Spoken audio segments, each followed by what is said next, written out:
estar 15 días falando dunha inmersión, 3 días antes cargando gases, o día anterior planificando unha descompresión e o día siguiente le movendo todo eso, moito traballo para 15 minutos. É posible.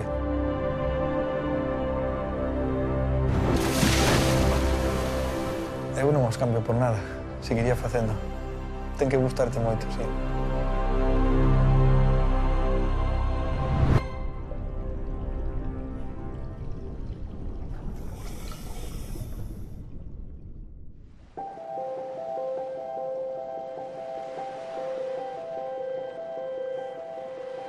Na playa de Riazor, un amigo, cando queríamos bucear un pouco máis lexos da playa, alquilábamos as patinetas, os patines. Entón, alixábamos moito máis da costa e tirábamos aí. Tiñamos o primeiro traxe de neopreno e recordo que era sobre os 13 ou 14 anos que tiñamos. Víamos toda a fauna, os peixes, eran unhas imágenes moi bonitas, non? Entón, todo iso é o que nos empezou a atraer. Era todo novo, claro, máis que o que podías ver na tele.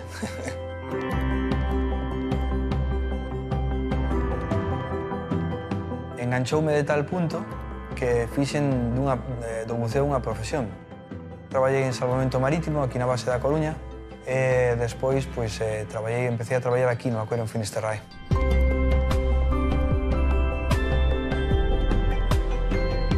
Quizáis o maior volumen de traballo é o mantenimento dos tanques, pois a limpieza, a reconstrucción, os cambios da exposición, o mantenimento dos animais, os tratamientos. Nos baixamos e damoslle de comer prácticamente a casi todos, menos os máis pequenos, prácticamente da man. Hai con certas especies, de feito, que cando damos de comer temos que ter uns cuidados porque no momento de comer eles entenden comer, todavía entenden como cazar, non?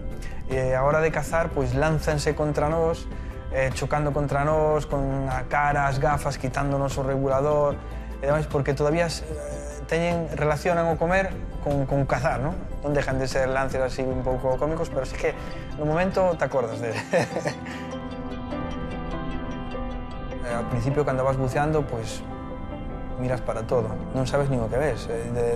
Ves un peixe, o día seguinte intentas buscar nunha guía pois a especie que é, intentas localizalo por fotos, ves un alga, intentas localizalo, pero cando buceas o primeiro barco hundido e te imaginas ese barco navegando antes de afundirse, toda a historia, os tripulantes que llevaban, a que se dedicaba, o tamaño, hacia onde iba e que pasou para que se afundira, pois entonces eso é cando te despertas toda esa historia, non? Toda esa parte desa vida que tuvo no seu día e como está no estado actual. É un trozo de ferro, pero é un trozo de ferro que no seu día estuvo navegando.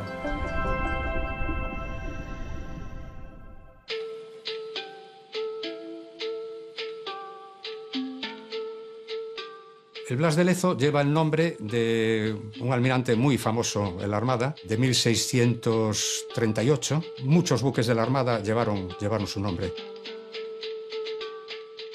Desde un vapor de paletas, de los primeros buques a vapor que hubo en la Armada, hasta un crucero ligero, el crucero que ahora nos ocupa, un destructor procedente de la ayuda americana y concretamente una de las fragatas más modernas, de las F-100, también lleva el nombre de Blas de Lezo, y un buque tanque de la Armada colombiana, que como la principal hazaña, digamos, de Blas de Lezo fue en Cartagena de Indias, cuando venció a la flota inglesa, la Armada colombiana le honró también poniéndole el nombre a un buque tanque.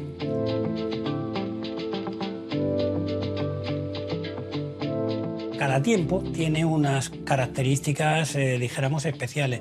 Entonces, la ley Miranda trató de racionalizar, de estudiar un poco cómo estaba la Armada. Y entonces se consideró que era necesario hacer un programa fuerte de barcos para ir, dijéramos, reformando o actualizando. Con una modificación posterior pasó a denominarse Plan Cortina, en el que se contemplaban la construcción de cruceros, destructores, submarinos y buques auxiliares.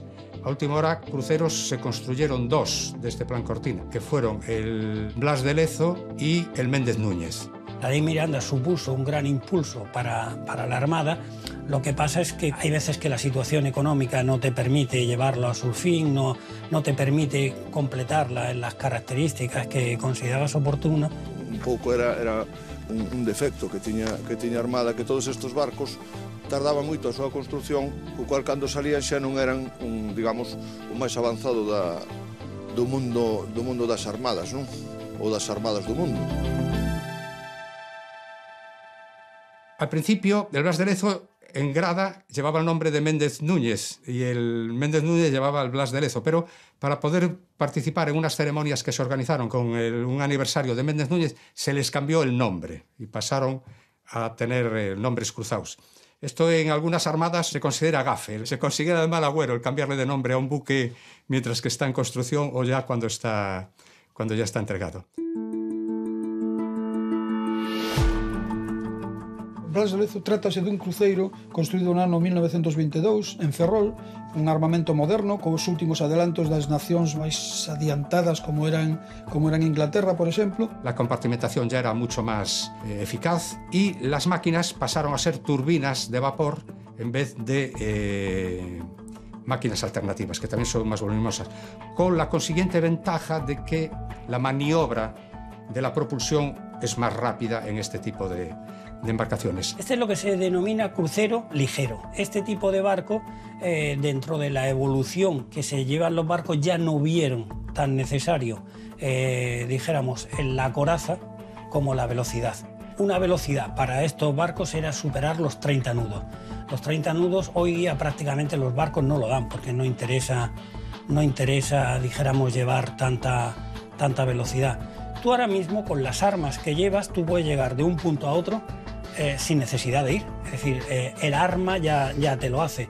En el caso particular de estos barcos tenían que ir físicamente para poder hacer el disparo, para poder tal, y en un momento determinado hacer una evasión. Entonces era un recurso más, aunque no siempre lo estuvieras utilizando. A parte de guerra era digamos, dos grandes, ¿no? Un barco xa que tiña 140 metros de eslora, 140 metros de largo. Un barco ben armado. La artillería era una artillería importante, barcos de un desplazamiento grande. Inclusive llevaban ametralladoras, cañones ya de unas dimensiones muy grandes. Tú fíjate que muchos de los cañones que llevaban este tipo de barcos después formaron parte de baterías de tierra, baterías de costa. Este tipo de cañón se decía que no podían disparar varios a la vez porque el barco escoraba. Así como outros non saían da nosa costa, este buque participou en dúas misións verdadeiramente importantes. Unha foi convoiar o Plus Ultra, este avión de Ramón Franco que voou hasta Bos Aires, creo que no 1926, e bueno, xa fíxose un pouco famoso por esta navegación. E despois foi enviado cara a China, a Shanghái, con motivo dunha revuelta que hubo neste país e que con a intención de facer ver que a bandeira de España iba a defender os intereses dos españois naquela zona, ¿no? Incluso hai un cuadro moi bonito de cando estaba ali no río Mekong, cando había os problemas da descolonización da zona do sudeste asiático. En los 55 días en Pekín, famosos, esa película que se narró en esa película de 55 días en Pekín, allí estuvo.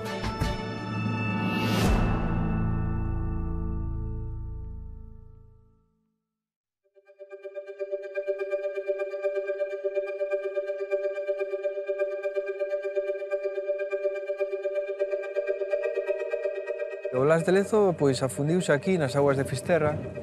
Non foi nunha operación de guerra, senón nunhas maniobras. En xulio de 1932 reúnese a flota española en Fisterra e formanse dous grupos, un roxo e outro azul. El bando azul estaban los cruceros al mando de un contraalmirante y el bando rojo estaba formado por destructores y submarinos, y después algún buque auxiliar que participara. O sea que era una presencia notable de barcos. Que intentaban, hacer que atacaba a costa española e outro defendela, non? Eran intercambiables los bandos, es decir, a lo mejor un día se decía hacer un ejército de un tipo y otro de otro. De hecho, cuando ocurrió el accidente del Blas de Lezo, con él estaba el Méndez Núñez y dos destructores. era o bando azul. Escolleu a ría de Muros como obxectivo do ataque. Pretendía situarse proxetada o máis próximo posible á terra. A estrategia era non ser vista, e así, atravesando o illote do Centolo, promediando este canal, e despois promediando tamén os meixidos por dentro, introducirse en Muros. En un momento determinado intentan pasar primeiro os destrutores e despois os cruceiros entre o Centolo e terra. Cando atravesaban o Centolo, que é un illote situado frente a Cabo Fisterra, e deixa un canal estreito, pasou a capitana, o Sánchez Barcáiztegui. Pasa primeiro o Sánchez Barcáiztegui, de 1.500 toneladas, fijaros neso, o Lepanto de 2.100 e o Blas de Lezo de 4.500, ao que sigue o Méndez Núñez de outro tanto. O primeiro pasa perfectamente, o segundo pasa perfectamente, o terceiro toca con unha agulla que parece ser que non estaba marcada nas cartas, pero que tamén era coñecida polos mariñeiros da zona. El Méndez Núñez tocó también un poquito en esa laja o en otras de los alrededores, pero con muy escasas averías que le permitieron irse al fondadero de Muros y después ya se fue para Ferrol a reparar. Dous pasaron, pero el non. Bueno, pois porque o terreno non é regular. Porque hai rochas. Este teve a mala sorte de bater contra unha delas. Unha vez que o barco toca nestas pedras, ábrese unha fenda enorme de uns 50 metros de longo, e, bueno, unha vez que revisan o casco, danse de conta de que o barco está perdido. Claro, tuvieron que sentir un golpe moi forte. Ahora, de aí a poder valorar os daños, pois imagino que é moi difícil, pero sí que é cierto que lendo os artículos relatan que quizáis o primeiro mamparo que se inundou foi o da máquina deixando o barco a deriva, sen goberno. Sin goberno, sin telegrafía, sin chigres, sin nada, excepto os brazos dos seus homes. Total, que quedou a deriva. E tuvo que ser auxiliado por o resto da flota. Inmediatamente o Sánchez retorna a ese punto, facendo unha maniobra verdadeiramente arriscada, mentres hai que abandonar o buque. Se consiguió salvar a toda la dotación porque había barcos en los alrededores que cogieron a todos los náufragos. Os buques da frota intentaron remolcalo máis dunha vez, pero partían as estachas, non había forma de remolcalo.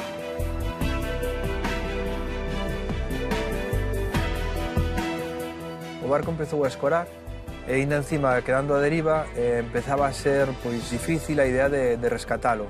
Ainda así, intentaron remolcalo. Cando se conseguiu un remolcador civil que chegou desde Corcubión, o Argos, o barco xa tiña embarcada tanta auga que era unha masa colgante, casi imposible de transportar. Intentan desesperadamente conseguir acercar o buque a Fisterra, pero non o consiguen. O buque a un par de millas queda afúndese, deixándonos sin unha das unidades máis importantes da Armada que había nese momento.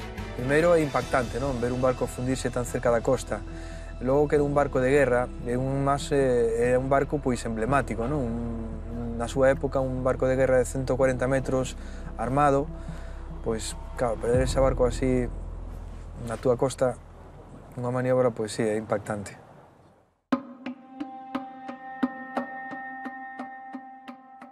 El hundimiento del Blas de Lezo causó también una gran desazón en toda la nación, puesto que era un buque señero de la Armada, que no estaba sobrada de medios en aquellos años y que afectó pues, a muchas familias. A prensa cargou as tintas sobre a ineficacia da Armada, pero bueno, posiblemente o erro este en intentar facer unhas manobras en un punto moi determinado da costa, moi complexo, e que podía dar pé a esto, claro está. Siempre se ha comentado que si eran barcos inestables, barcos poco preparados para una colisión, pero claro, todo esto es muy relativo, en el sentido de que pues antiguamente no habían las técnicas que tenemos hoy día de medir antes de hacer el barco si es estable o no. Y básicamente la razón hay que darle más vuelta, que es que se encontró con una aguja en el camino que no debía. Estamos falando dos anos 30 e, evidentemente, tampouco había o coñecemento dos fondos como hai hoxe, e, por suposto, non había os aparatos que hai hoxe en día, claro. E, bueno, pois, aínda que a mellor, pois, na carta lles marcaba unha cousa, pois, ao final pasou que era outra. Tú mides la distancia entre el peñasco y la costa y siempre se pasó por allí, ¿eh? Mi opinión personal es que fue un accidente. A xente que relata o que pudieron ver desde o faro chamaba a atención un barco tan grande, con apenas 300 metros que pode haber de separación entre a costa e o Centolo, un barco de 140 metros como quiso pasar por aí no medio, non? Aparte que é unha zona moi batida, non ten que haber un temporal moi forte para que haxa moita espuma. Isto visto así, é dito por un bello amigo e conocido noso, Olegario, dice, hai que tenerlos moi grandes para meter un barco dese calado por ese canal. Eso foi unha animalada do comandante, meter o barco ese por onde pasou, por onde metido por un canal que hai, por aí pasan botes de remos e pouco máis. É un barquinho de medio, pero nunca vi pasar un barco de 20 ou 30 metros por aí. E realmente, cando un ve a Pedra do Centolo desde Fisterra, dice, por aí metes un barco.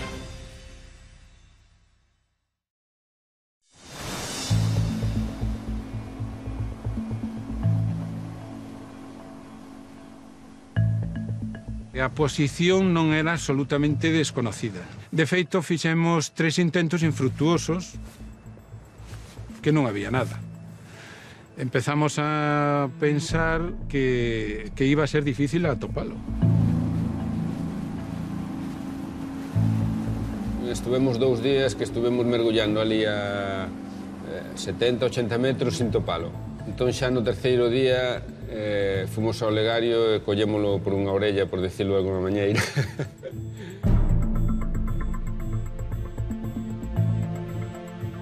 Pois eu teño traballado polo Serrado de Niebla, que sei a altura de Villano, a Boca de Corme, Serrado de Niebla daqui, que sen aparato ningún daba co casco. Además, con unha sonda de papel. El tiña as marcas por terra, non? Todos os pescadores profesionais solen ter as marcas por terra das tocas onde vai pescar, etc, etc. Teño, pois, non sei, o mellor aquí na costa gallega, nunha área de 400 millas ou 300 millas, hai 500 barcos no fondo do mar. Unha pequena área por aí. Se o mar queda en seco, hai unha auténtica chatarrería. Insistimos ali un pouco con el, aburrímolo xa, eu creo, para que viñera con nós, hasta que xa o collimos, o montamos na lancha de Unai e xa non o soltamos hasta que o escandallo nos deu a posición do barco, non? O escandaño é unha especie de sonda manual, artesanal, dos años en que non había máis tecnoloxía, e que lle poñían na parte de abaixo un pouco de unto. Cando vão a buscar un barco para baixar os ranas hai que usar os candallos, porque se caes ao lado un barco que de 80 metros de fondo, baixa o rana para baixo, se non cae encima dela aí non ves nada. E no momento que os candallos tocaban no fondo, descolleu o ferro, viña óxido, tocaban no fondo, pedra, porque querían sudar ben o barco de proa a popa para baixar por o barco inteiro. Se, por exemplo, nun pecio e toca ferro, pois trae óxido. E con ese sistema rudimentario, pois, topamos o Blas de Lezo, sí. Dimos cunha marca que parecía que podía ofrecer condicións, máis exactamente 2. E a esas 2 marcas, pois, botámonos 2 buzos. Unai botouse nunha e eu boteime en outra. E ao non estar o barco localizado todavía para optimizar os mergullos de búsqueda, o que hacíamos era mergullar cada un nunha posición. Mergullar en solitario, que non se debe de facer, pero facíamolo. Entonces, nada máis botar a auga, había unha corriente que dende a superficie hasta 12 metros xa complicou chegar hasta o propio cabo de baixada. Empezamos ben.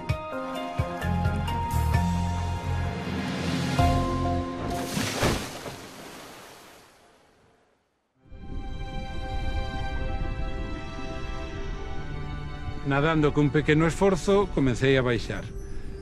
Aos 20 e tantos metros, 30, a claridade estaba vese que estaba nas augas superiores, porque despois empezou aquilo a oscurecer e estaba moi turbio. Cando xa estaba aproximándome ao fondo, se había 70, 74 metros, aparece diante de mí unha estrutura que casi me obliga a frenar, hinchador, e vexo ali o buque.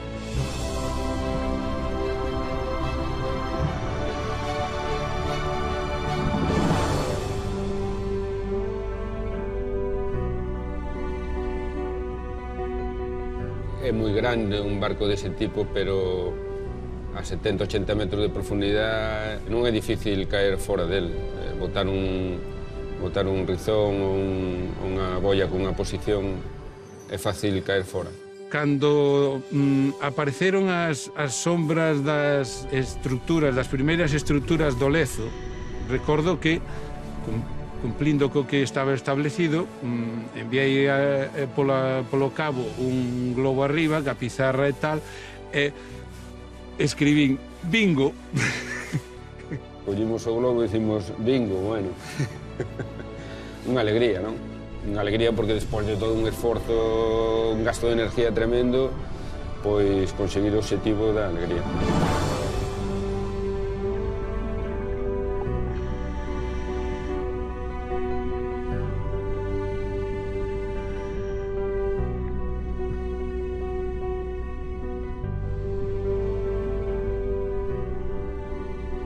Unha sensación intensa, sí, alegre,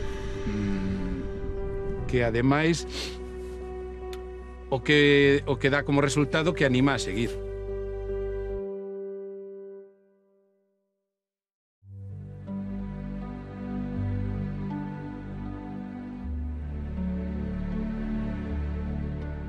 Como estamos explorando tanto esta zona e buscando pecios, inda que sea un barco que xa está buceado, queríamos bucear como sempre, buscamos todos os pecios, coñecelos. Sí que cando é a primeira vez que mergullas nun pecio é algo especial, porque sabes que é esa primeira persoa que o ve no fondo do mar. Ser o primeiro, non? O primeiro hipotético sempre, non? Nunca se sabe. É verdade que este pecio, pois o fomos deixando esta marca sempre un pouquiño porque sabíamos que xa alguén había mergullado nela, na cota de profundidade a que está, pois sempre o noso esforzo foi en buscar outros novos. Gústanos bucear, pero se podemos bucear un pecio a 40 metros non vamos a 80. Por dúas sencillas razóns, a infraestructura que nos exige é moito menor e o tempo do fondo, que ao final de contas é o que queremos, é moito maior. Pero non cabe dúda de que estos pecios quizáis están menos explorados, menos buceados, entonces isto tamén ten unha certa atracción para nós, non? Cando empezas a baixas un pouco con nervio, é unha mezcla entre satisfacción, relax, pero tamén nervios de que queres ver barco, non? Cando chegas ao fondo. Cando digo mezcla é porque a veces non queres chegar ao fondo para non levar a desilusión, non? Porque poden ser as dúas emocións. Pero cando chegas por fin, empezas a ver as sombras, os restos, todavía non se diferencia moi ben o que parte do barco, pero xa diferencias un barco, aí é como unha relajación, non? Xa colles aire, respiras tranquilo, bueno, empeza a inmersión.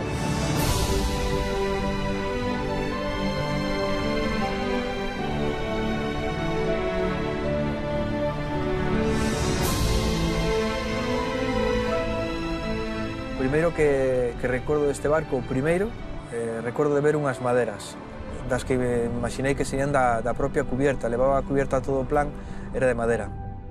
Sí que sabíamos como era máis ou menos a proa, como era a estrutura do buque, o que non estábamos seguros, porque nunca sabemos é o que vamos a topar abaixo, porque moitas veces o está moi desfeito. Co paso dos anos, un barco que leva casi 100 anos aí hundido, vaise desestructurando, rompendo. O barco en sí está bastante colapsado e toda a cubierta está apoiada no suelo, no fondo prácticamente. Moito ferro, tuberías, restos de chapa, todo entremezclado, todo moi roto, todo moi colapsado, do golpe que debo dar cando chegou ao fondo. En comparación cos pecios daqui da zona de Finisterre, pois non está nada mal porque temos unha proa que se aprecia que é a proa.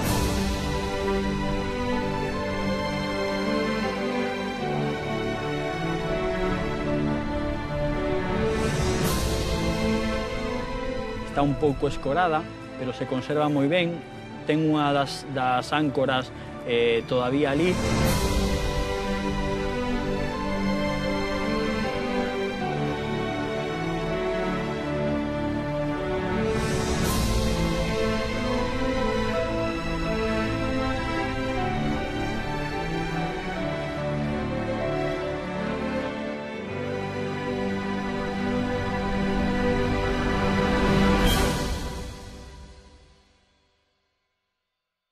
Inda que a primeira é unha inmersión que te produce esa emoción de ver un barco novo, un pecio novo, ter a oportunidade de explorarlo, porque non só nesa inmersión, empezas a pensar todas as inmersións que te quedan para poder coñecer o barco.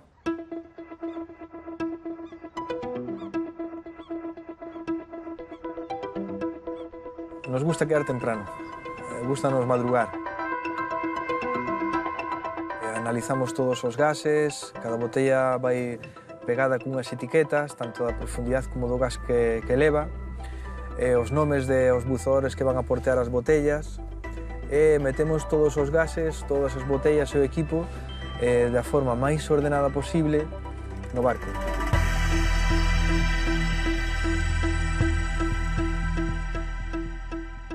A veces, cando vemos o barco cargado con tantas botellas, parece que ven un equipo de fútbol a bucear. Van dous. Primeiro, xa por ir a aguas moi profundas, o consumo se nos vai multiplicando. Por lo tanto, tenemos que, se queremos estar ao mesmo tempo, temos que multiplicar o gas que levamos, a forma que temos é en botellas.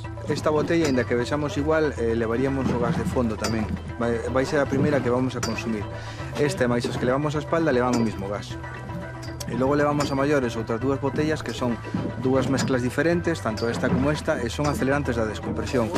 O equipo que levamos na espalda pode andar sobre os 50-55 kilos, e logo cada botella pois, pode rondar os 13, 14 ou 15 kilos máis, son 3 botellas máis, aparte dos que levamos na espalda, máis todo o equipo ligero que poden andar polos 100 kilos ou mellor. Pero na auga levamos flotabilidade neutra, co que o esforzo é mínimo. En 6 metros hacemos 25 e un ascenso lento despois, a superficie, 25 minutos e un ascenso. Vale. Listo. Rock and roll.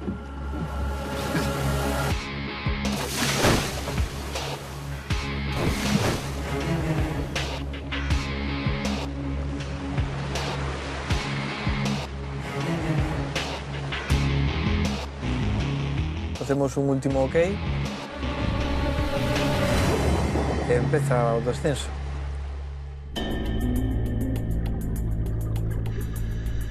Tuvimos sorte coa corriente, non tuvimos nada de corriente.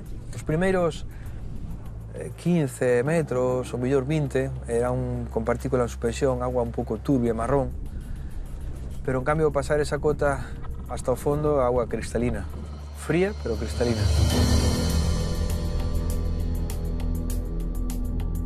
Decidimos ir hacia popa. É un barco bastante grande, con 20 minutos, con todo o equipo que levamos, e aleteando pola nosa cuenta, non podemos navegar o barco entero. Neste barco é difícil orientarse no medio. Na parte no medio era bastante igual, tiña pezas moi parecidas, entonces collemos brújula, sabemos que o sur está a popa, vamos ao sur. Según chegamos, había unhas partes do costado de babor, levantaba o forro do casco, e vimos unhas partes de unhos restos de caldera. Entre eles había unha chimenea grande que estaba facendo así como unha especie de sombra e un pinto moi grande. Aí quedámonos, nada, un par de minutos.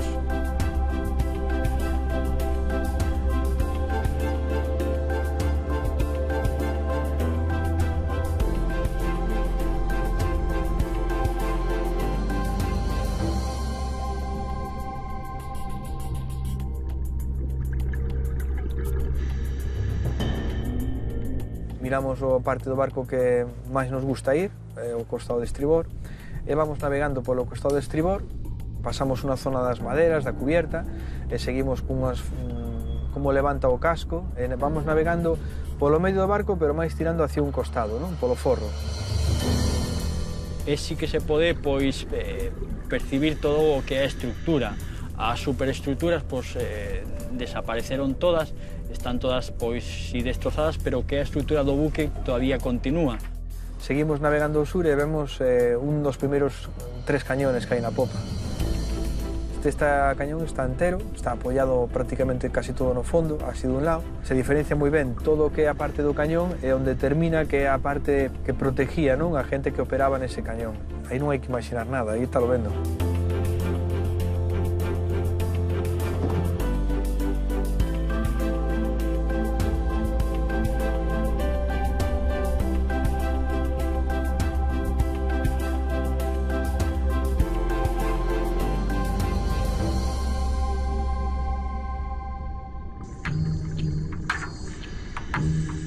Seguimos navegando, deixámonos caer neste caso, deixámonos caer un poquinho polo costado, vendo así parte do costado do barco. Vimos a hélice que está máis de estribor. Levaba 4 hélices, a que tiña máis no estribor, é a hélice quizáis máis visible, máis accesible a ela. É unha hélice moi bonita, ten unha das palas rotas.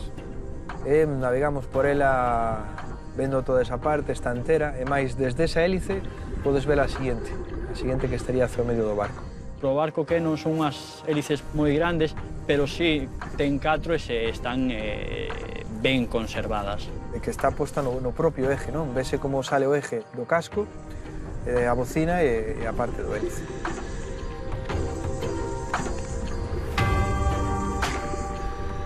Nesa parte do casco está roto, ten unha grieta pola que ten uns engranajes, nos metemos por ela, justo te metes por esa grieta, según meténdote a túa man dereita, coincídete o outro cañón que está así apoiado, justo casi encima desa grieta.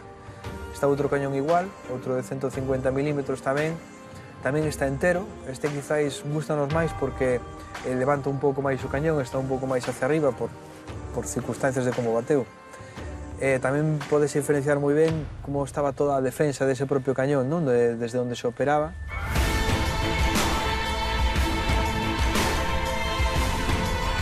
Cando de repente te atopas con aquel canón que atopas frente túa e moitas veces, cando a visibilidade é mala, pois pasa iso, é dicir, algo que fai 10 metros non estabas vendo, de repente aparece en fronte túa e dices, wow, que pasada, é espectacular.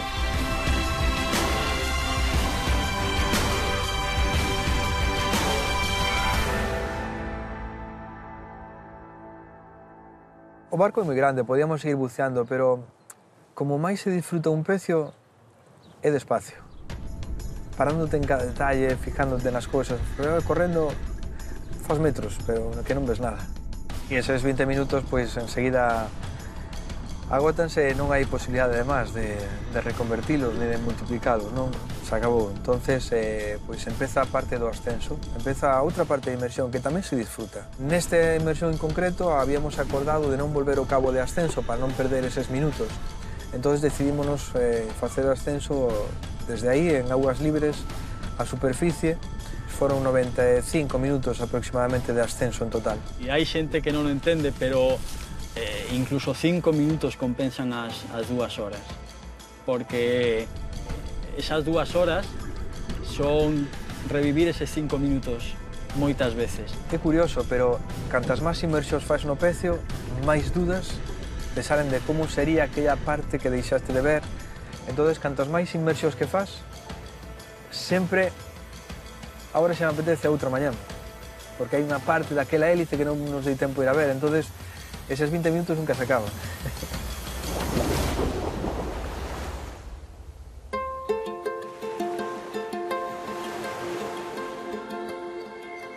Moita xente me dice, certa razón teñen, que é demasiado esforzo, demasiado sacrificio, demasiado tempo implicado en todo eso para o que realmente facemos. Non teñen, a verdade que non se lles quita razón, pode ser que sí. Pero, sinceramente, isto, como calquer outro hobby ou pasión que levas, se tens unha pasión, vas facer imposibles para poder seguir a llevar a cabo.